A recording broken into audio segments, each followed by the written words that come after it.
What's up, guys? I hope you all are having an amazing day. You already know. I am, of course. And we are headed to the gym for some rear delts and back.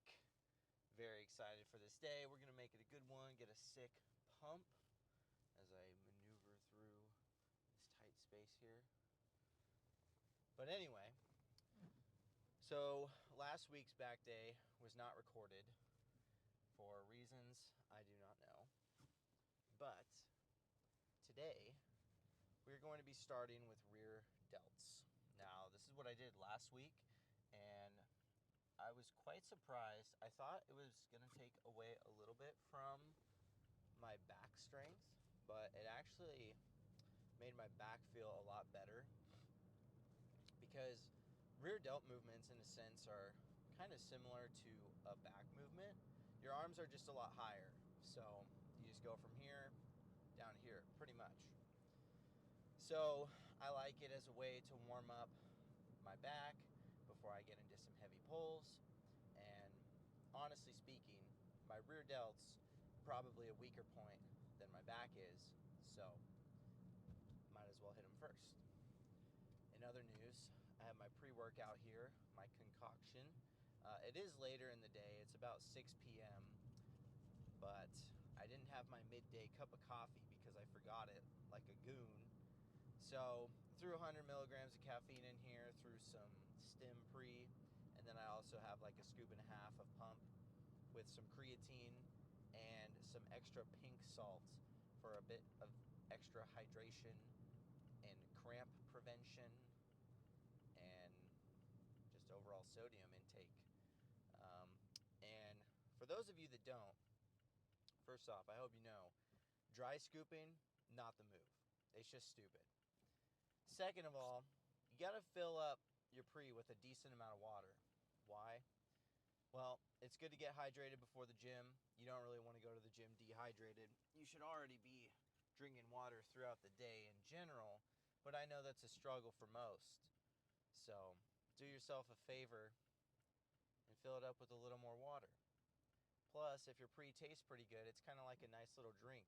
In the bodybuilding world, we don't exactly get to enjoy too many liquid beverages because we do not intake liquid calories.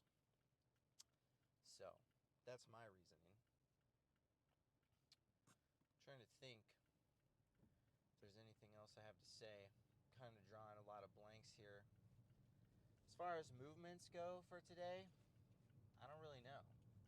I've kind of been digging the single arm row machine for my first back movement, so we'll probably stick with that, unless it's taken, of course. It is a Friday night, and for some reason, at my gym at least, there's not a lot of people there on Friday nights, so I'm hoping that's the situation we're in now. If not, whatever.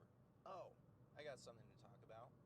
Dude, I don't get it. And everybody goes to the gym for different reasons, but I would assume if you go to the gym on a consistent basis that you're probably trying to get some kind of significant result. I apologize. I'm a little bit sick, so my voice sounds kind of weird. But what is it with people talking for a majority of their workout? I see people in the gym. I literally get my whole lift done in 60 minutes, 60 to 90 minutes. And there's people there that are still training on the same machine, having a conversation. One, you're hogging a machine that you're not using that other people could probably want to use. Two, what are you doing? Like, if you want to hang out with your buddies, then just go hang out with your buddies, but you're at the gym, like you're there for a reason. And I get it. It's cool. I like to chit-chat every now and then. But for the most part, I kind of have to cut it off if I'm mid-workout because I don't want to lose my pump. And that's the whole reason I'm in there, is to get a sick pump to get gains. It's nothing about not wanting to talk to people or not wanting to socialize, but you can do that before, preferably after, because when I get to the gym, I'm ready to go. But if you're you're not making progress and you like to chat in the gym, you might want to cut back the chat a little bit. And this goes especially if you have a workout partner. If you have a workout partner and they're not very focused and they're kind of all over the place because they want to talk in between sets and everything, and you're like, dude, I just want to go. You're gonna be real, bro. You got to get a new workout partner. I mean, I've had to tell people I can't work out with them strictly on the basis that they're not in there to get gains. Like, if you want to like get in my face and hype me up and do some force reps. Sorry, there is a semi right beside me that is scaring me. It's a horrible driver. Anyway, yeah, you gotta go in there and you gotta be focused. Like, don't get me wrong, you can still get a good workout, but once your pump is gone, at least for me, I'm kind of just like, meh, like I've just kind of lost it at that point. And even if you still finish with a good workout, I guarantee you, your workout will be better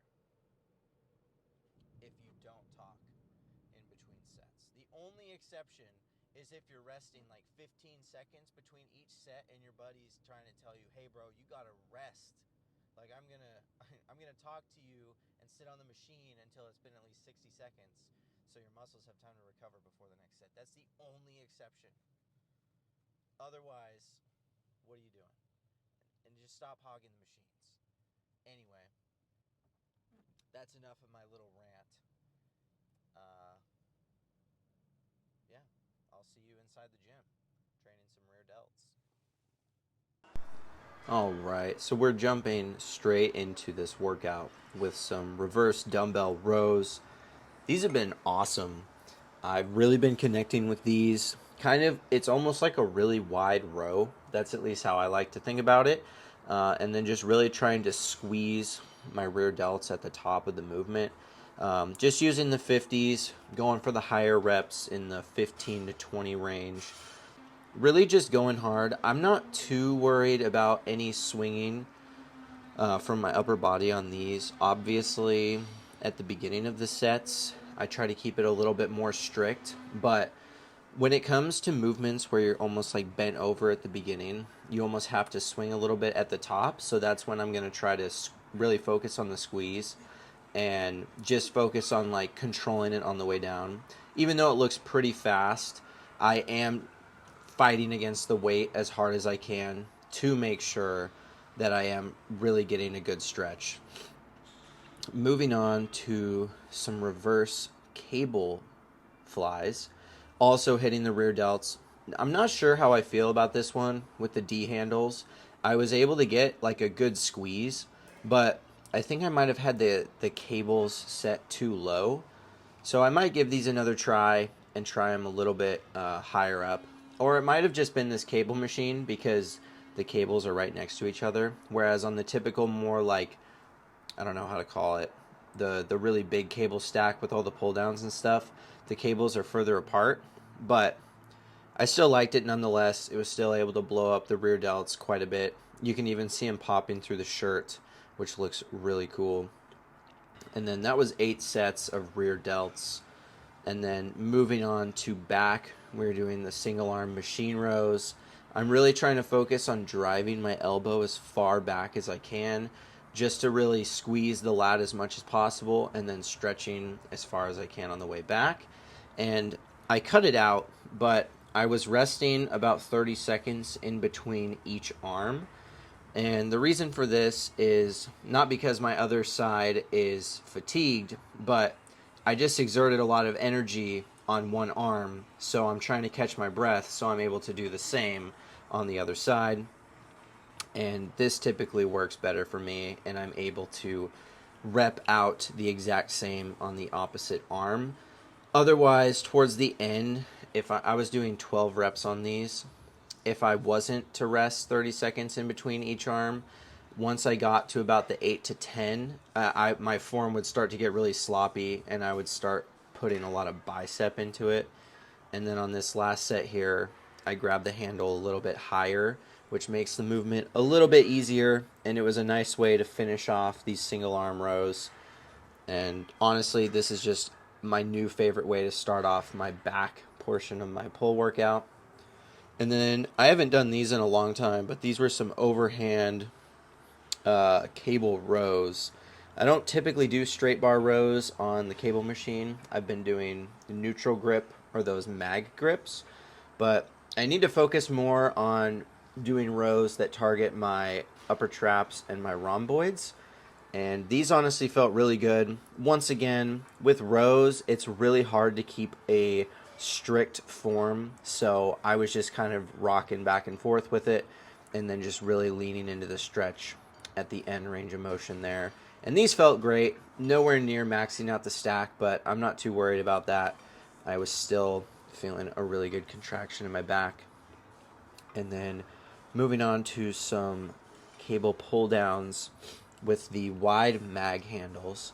And then I learned a good tip for pull downs. And so you want to keep your core flexed so you're not arching your lower back. But when you pull down, if you lean back slightly, you can get more of a stretch in your lats. So I think I'm doing it right. I'm no scientist. I'm just a meathead. So I'm trying my best. But they felt a lot better. And the pump was pretty crazy. So from here on out, I think I'm just going to keep doing them like this. And it was a really good way to finish off my back. And I don't know if I've mentioned this before, but I've been doing 10 sets per back workout. And that's been feeling really nice. And I haven't been doing too many set intensifiers, but I decided to throw a drop set on the end here. So we'll just finish off these reps, and then I will see you guys in the posing room.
And that is a wrap on another back day.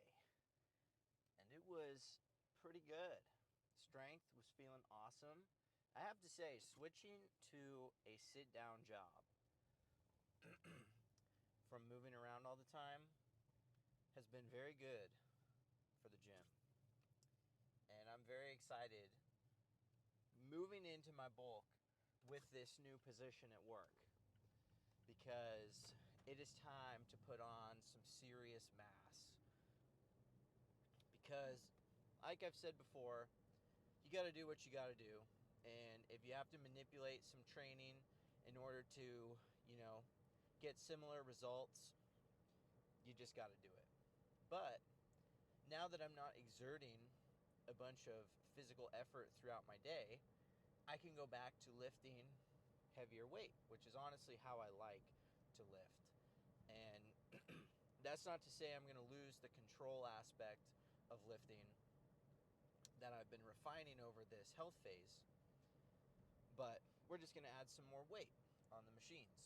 Now, that's one thing I want to dive into a little bit. Is it's really easy when you're on a bulk and you get a little bit fluffier and you start looking back at your cut photos. You're like, man, I I looked really good, and I don't look good now. And you want to cut, but you stick with the bulk, right? You trust the process. And then when you start cutting, at the beginning, you're kind of fluffy and the carbs go away, so you're losing fullness. So you just kind of look flat and fat. And you're like, man, I really should just go back to bulking. Well, take that opportunity to refine the things that weren't so good maybe in your last cut or bulk. So for me, during my bulk, towards the end of my bulks, I typically start to fall off plan, and I maybe get like McDonald's too many times a week. So in my cuts or my health phases, I'll work on sticking to the plan, getting better results in the health phase or the cut, and I will also start working on my form and my technique during my lifts, because I can't lift as much weight, and we're not necessarily trying to grow, we're just trying to maintain the muscle that we have. So we're still training hard, but since you're not growing, maybe refine your technique so that you can go into your bulk with a better technique. And maybe that technique won't translate to more weight on the bar, but it'll translate to a better connection with the weights that you're already using, and you can get more out of those weights. And I think that's something that's lost by a lot of lifters, is getting the most out of the least amount of weight. And I get it, we're dudes, we want to lift heavy, we want to look cool while we're lifting, but in theory, the less weight you can use to grow, the better it will be in the long run, because not only will you be saving your joints, but you also just have more room to grow. Like it's easier to add weight. Like let's say, for example, there's a machine that you can just rep out like max plates. Like there's no more room on the machine. If you're just throwing the weight around and your only metric of improvement is more weight, and you physically can't fit more weight on the machine, you're going to have to stop using that machine, or you're going to have to slow your technique down. So just work on your technique, right?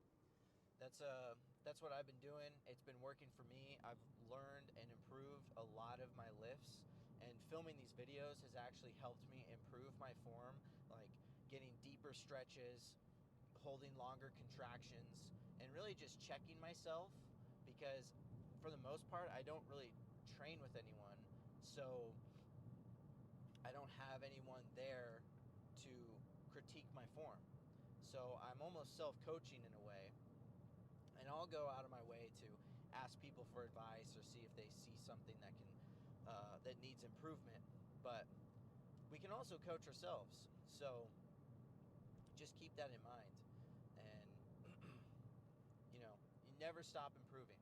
Once you get to the point where you feel like you don't have to improve anymore, you're done improving. Like, the best of the best are always trying to find the way to improve, because if you're on top and you want to stay on top, there's other people that are trying to catch up to you. So in order to keep your edge, you have to find new ways to refine your training. And the better you get, the smaller those changes are going to be, but those small changes are going to be what separates you further apart from the competition. And that is what I think is going to keep you going to the gym, because in another sense, I'm just going on a giant tangent here. When you first start going to the gym and you get addicted to the process of building muscle, it's all new. Everything is new.